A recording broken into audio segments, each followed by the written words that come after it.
Selamat pagi, salam sehat. Senang sekali hari ini bisa bertemu dengan kalian kembali.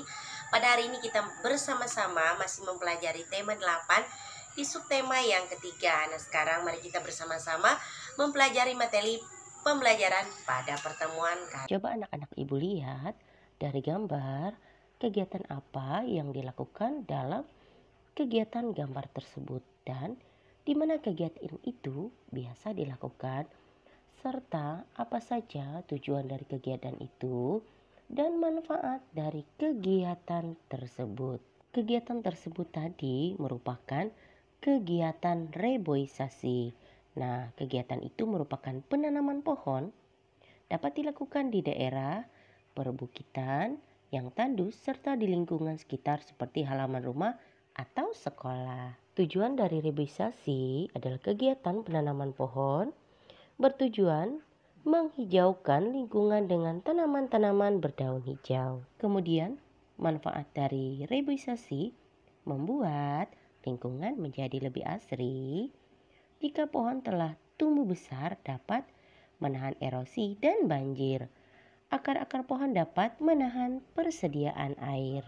Apa syarat air yang layak kita gunakan sebagai air minum dan untuk memasak? Yang pertama, jernih, tidak berasa dan tidak berbau. Kemudian, kualitas air yang dapat digunakan untuk mencuci pakaian, yaitu air yang digunakan harus jernih serta dapat melarutkan kotoran dan sabun. Tidak mencuci dengan air sada, yaitu air yang mempunyai kandungan mineral yang tinggi. Kira-kira bagaimana ya kualitas air yang dapat kita gunakan untuk menyiram tanaman? Air yang kita gunakan sebaiknya tidak mengandung zat kimia berbahaya.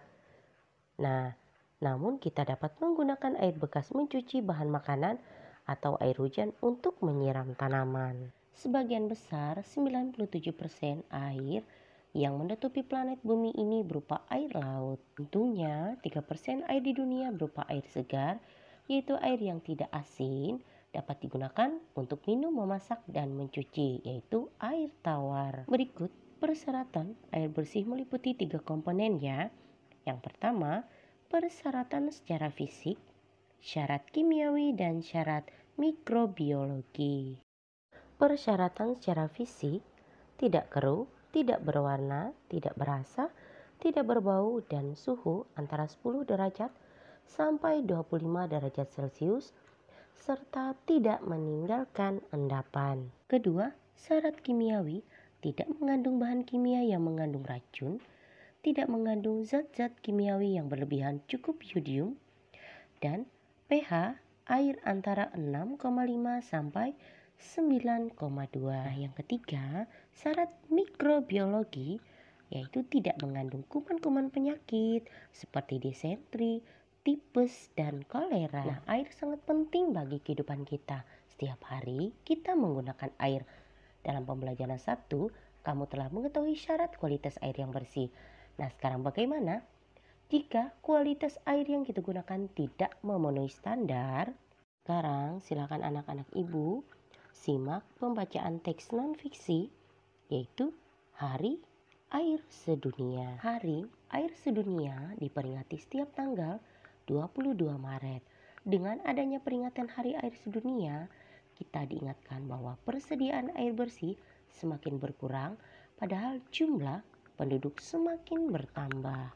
Persediaan air bersih semakin berkurang karena cadangan air tanah pun berkurang. Cadangan air tanah berkurang karena air hujan tidak masuk ke dalam tanah. Sebaliknya, air hujan langsung mengalir ke parit, selokan, lalu ke sungai dan terus ke laut. Air hujan tidak dapat masuk ke dalam tanah karena tidak ada akar-akar pohon yang dapat menahan air di dalam tanah. Banyak pohon di hutan ditebangi. Lahan-lahan hijau berubah menjadi perumahan, perkantoran, dan kawasan industri.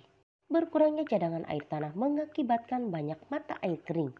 Sumur digali pun cepat kering pada musim kemarau, sehingga mengakibatkan penduduk di daerah pedesaan kesulitan mendapatkan air bersih untuk keperluan sehari-hari. Hasil panen pun jauh berkurang karena tanaman pangan kekeringan. Ada beberapa tindakan yang dapat kita lakukan untuk ikut membantu mengurangi krisis air bersih sebagai berikut. Pertama, kita harus menghemat penggunaan air. Kedua, membuat lubang resapan. Lubang resapan berguna untuk menampung air hujan supaya terserap ke dalam tanah. Dan ketiga, menanam pohon supaya akar-akar pohon dapat menahan air di dalam tanah. Nah, sekarang Ibu cukupkan materi pembelajaran kita pada pertemuan hari ini.